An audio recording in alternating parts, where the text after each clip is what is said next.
Okay. Hi, my name is Sarah Bradford, and today I'll be talking about anthropology. So I just wanted to start with, does anyone know what anthropology is? On your own, do you It's like studying, my glasses are open. It's like studying other cultures and stuff, or cultures of the past. Yes, right in. Okay. So the most basic definition of anthropology is the study of human societies and cultures and their development. And so this is a pretty broad definition, but as we go through the presentation, you'll see that anthropology as a whole is actually a really broad subject. So first things first, there are 4 different types of anthropology. There's cultural anthropology, which is the studies of cultures. So this is like differences in societies, both past and present, and it has a really big emphasis on understanding new perspectives. So this can mean a couple different things. On like one hand, it can mean like in present day going to like a foreign country and studying a group of indigenous people, or it can also be like studying ancient Egypt. So then we have linguistic anthropology. So this is basically like how languages form, how they change, how they're different, and how they're the same. And then the cool thing about this division of anthropology is that actually stemmed from people trying to understand and learn endangered languages, and then over the last century kind of evolved to be like every aspect of language. And then next we have biological anthropology, and then this is how humans have evolved, but they study it by like how our ancestors have evolved. So it can be like comparing bone structure of like Homo sapiens and then like to compare to the day, and then how like that bone structure has changed. It can also be comparing bone structure of different groups and seeing how like evolution has impacted how one person in one area might be physically different from another person in another area. And then it can also mean comparing humans and apes and seeing like the similarities and differences between like our relatives. And then next we have archaeology, and archaeology is probably the most well-known division of anthropology, but a lot of people think that it's a separate division, like it's not part of anthropology, but in reality it is. And this is using like man-made objects or material cultures to understand human behavior. So you can think about it in a couple different ways. It could be like looking at like an ancient burial ground and seeing how this might have been like their religious impact and things along those lines. Or it can also mean like tool progression and looking how tools have changed over time. And then outside of these 4 divisions of anthropology, there's also like subdivisions. So there's like medical and forensic anthropology. And then on top of that, these are just the focuses. So it can actually overlap a lot. Like you might have a focus on cultural anthropology, but that still might tie into like biology or linguistic anthropology. So as we can see, anthropology is really broad, and it can feel really abstract when just talking about it. So we know what anthropology is, but who are anthropologists and what do they do? And then this is just some examples. So we have Claude Levi-Strauss, who is a very prominent figure in anthropology. So he focused on structuralism, which is taking like abstract ideas and breaking them down into like systems. If anyone's in psychology, you actually probably heard of Noam Chomsky. And so his idea and theory of universal grammar is actually really prevalent in linguistic anthropology. And then he's a really good example of how anthropology and like social sciences in general can overlap with one another, and they aren't exactly like strict divided ideas. Over in that far corner we have Jane Goodall, who is a biological anthropologist. So she observed chimps in the wild for like over 50 years, and she is considered one of the experts on the subject. So not only is she a biological anthropologist, but she's also a primatologist and that kind of thing. This is Howard Carter. So he is an archaeologist who actually was one of the archaeologists who discovered King Tut's tomb. It's actually kind of funny, like immediately after this discovery, when they got back to like Britain and stuff, he retired. And then Napoleon Chagnon is a well-known anthropologist for his field work. So he actually studied the Yanomamo people who are between Brazil and Venezuela, and he asked so many questions about their culture and like their daily lifestyle and them as a people that they actually nicknamed him Pesky Bee. And then over in the very, very far corner is Zora Neale Hurston. So not only was she an anthropologist, but she was an author and a filmmaker. And during the 20th century, she focused on racial struggles, but also studied Haitian voodoo.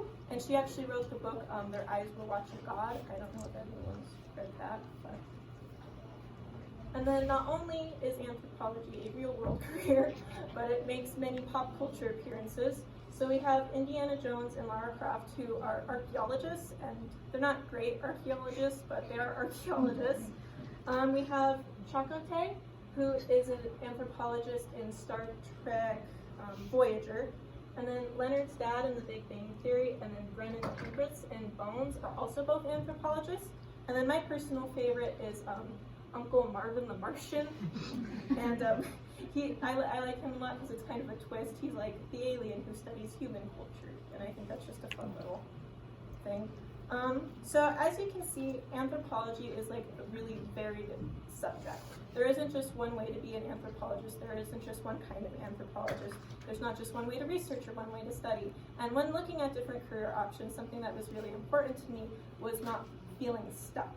So I wanted to have the opportunity that if like I did want to focus on one thing, that I could still expand my education, still find different like opportunities, that if like I went into say like cultural anthropology, I wasn't just stuck there. Like I could still go and do like biological anthropology, or there's like, it's just, there's a lot of different options, and it's not limiting at all. Like you can still like get your master's degree, so you can still continue your education while it's focusing on one thing, which is something that's like, education is really important to me.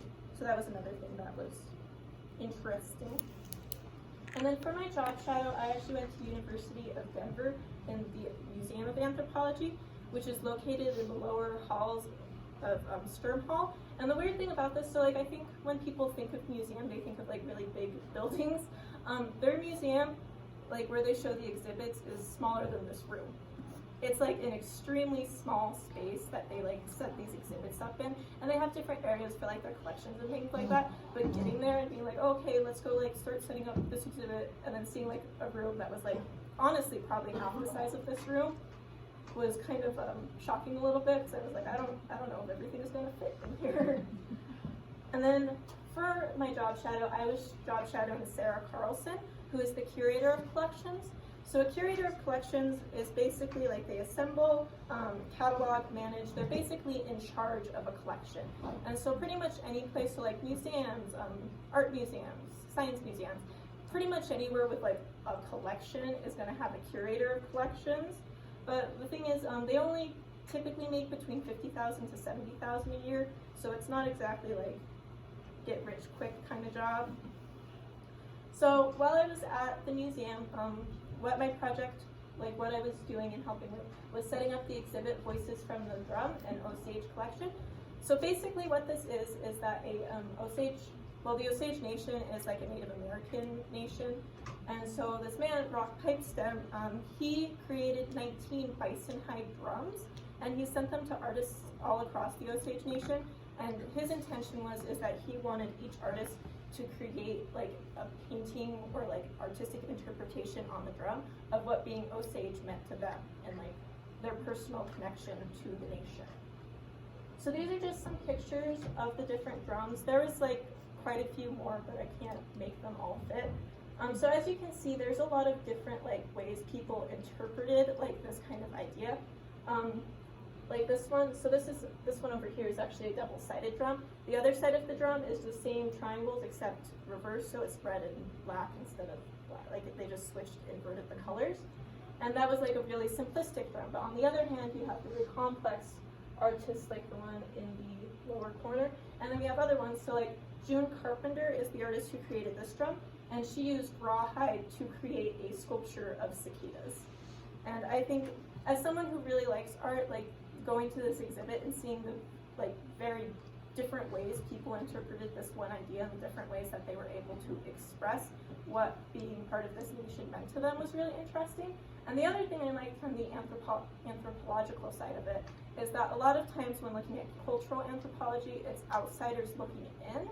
So like when you think of like studying Egypt, like you don't really actually have a first-hand account of like exactly what they were thinking and how they felt about it. Where in this case, it was people who were part of this group looking in on themselves and being able to compare like what it meant to them.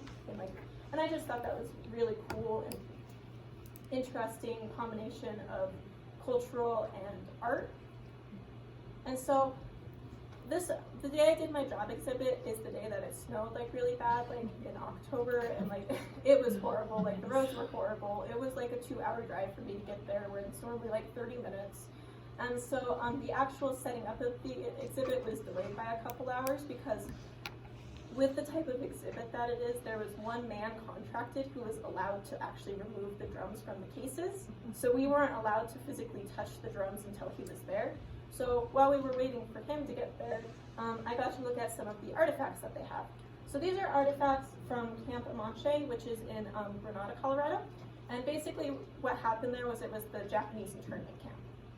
And so these are just some of the different things that they had there. I didn't take pictures personally because I didn't want to be in there with my camera in their collections room. But so like this is a Cracker Jack toy. These two pieces over here are just porcelain. This is a shell that was found. And this piece of wood here is actually a sandal. And so one of the really cool things about this, and actually kind of related to our technology unit, was that one of the students who had recently graduated had taken like pieces of porcelain that they found and digitally reconstructed what it would have looked like, and then they 3D printed like a little teacup, which was really cool, like an exact replica of like what this cup would have looked like. And so that was really cool. One of the things that I don't have included up here was they had a lipstick container, and it was like this little like brass tube, and when he pulled it out to show it to me, like when you look at it, like lipstick containers are a lot different than they were. And when he pulled it out, he was like, "Oh, what do you think this is?" And I was like, "Golly gee, I don't know." And he was like, when I first saw it, I thought it was like a shotgun shell, but it's actually a lipstick container that has been like melded shut over time, that they literally cannot no longer open it. And then the other thing was too, so this was like specifically like the Japanese internment camp artifacts, but they had another section, so they're actually involved in the Native American grave reparation and like return of like act, it's like a whole long thing, it's like NAGPRA for short. And basically they take artifacts that have been found at Native American burial sites or other Native American areas, and they take them, catalog them, and then return them to the Native people that they would belong to. And they really advocate for like making sure that there's protection on these like important sites to the Native people. But one of the cool things is that I got to look, they have a little section, and so some of the artifacts that they found were in Colorado specifically because of the weather. It's really hard to find like hair or like pieces of clothes, like those are things that in the climate like do not stay together very long. And so at a Native American site kind of up in the mountains, they were able to find like the first pieces of like human kind of things. So like hair, there's like some clothing that would have been worn, and this was like the first time in Colorado that like artifacts like this had been found, which was really cool to look at. And then there was another thing that I thought was really cool. So they have like a section that's like rocks, and they pulled out like this little like oval rock, and it looks like what you would use to like grind something up. And it turns out that while they originally thought it was like for grinding, that it was a musical instrument. And you could like set it out across 2 strings, and if you did it just right and you hit different spots, it made like different sounds. So it's just interesting to see like how like their perspective on things change. But the thing is, anthropology isn't just artifacts. There is a lot of paperwork. So like specifically with like the Osage Nation exhibit, each drum had its own artist statement, and this was a big process to go through, because if you guys ever go to museums, like the little captions they have to be written in a very specific way. And the way that these like artist statements were written was not in the way they needed to be written, so they had to go through and edit them down. And for a lot of this meant like some of it was written in like a different language, like the Native Osage language, and so they had to go through, translate it, and then edit it down. And so I was there while they were editing part of it, and it's not very exciting. And then like, so like along with the drum exhibit, like when setting up the drums, they had to take pictures of any imperfections they saw on the drum. So like if there was like a little scratch or like a little bend or something that like didn't look like it was supposed to be there, and they had to do this for every single drum just to prove that like if like they went to the next place and early, they could, that way they couldn't be like, oh, you broke the drum, you owe us money. So they had to catalog like every single thing. On top of that, so like with the artifacts that they do have, so all of the artifacts are cataloged, and the catalog has a backup, and then that backup has a backup. And then there's another backup, just in case those two backups fail. So there's like a whole little like intertwined layer of backups, just in case. And so that was it's interesting, but it's a lot of work to go through and do all of that. And then on top of that, there isn't a lot of money in the anthropology field, like there's very, very little. So when talking to Sarah Carlson, they only do exhibits about 4 to 5 times a year, and it takes like maybe a week to like fully set up an exhibit, like maybe. And so the rest of her time is spent like reaching out for grant money, or like at the end of the year they have to do this big reflection on like what they accomplished during the year, what they wish they could have accomplished, like things along those lines that she has to work on throughout the year. And if she doesn't, that means she could lose grant money, or like things along those lines, where it's like a pretty serious project that is just literally just writing. And then on top of that, so this was something that I thought was kind of neat. So the way the museum at Denver is set up is it's not very well set up. Like they have an area for the artifacts, but it doesn't have like a heating system or a cooling system. So it's kind of just like a room that they put a little lock on and so one of the things that Sarah Carlson actually spends some of her time doing is checking bug traps. So like they're up on the windowsills and stuff, and she has to go through and check and change them every day and keep an eye on what type of bugs are being found, because like spiders aren't going to harm like the artifacts they have, but a moth might eat through some of the clothing. So like keeping an eye on that kind of thing. But there was one thing that she said that really like stood out to me, and that it was anthropology is a career of passion. And through this experience, I was able to realize that while it is a career of passion, there's not a lot of money and it's a lot of hard work. It is something that I'm really passionate about. And that's the end. Is there any questions?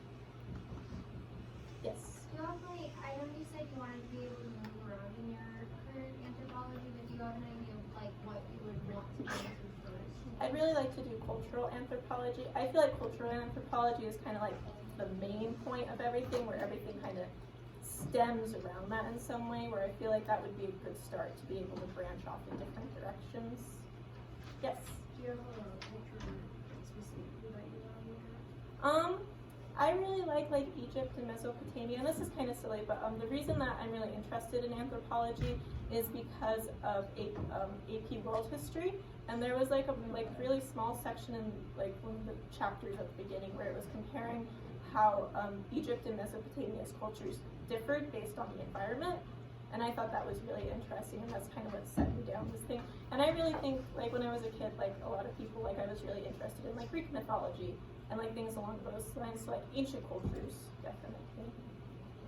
Yes? Do you know where you want to go to college? So right now my plan is to do Front Range for 2 years. Their anthropology program is set up to lead into a 4-year college, so you go there for 2 years and then you can transfer into pretty much all of the main colleges like CU Boulder, CSU, Denver University, like pretty much all of the main ones that you can transfer into after for like your bachelor's.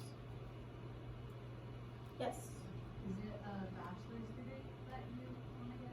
Yeah, I'd like to start with a bachelor's degree and kind of see where that gets me going, and then if it's something that I'm really like, oh, I want to continue my education, it is something I can do where I get like a job in the field and then continue working on like to a master's degree.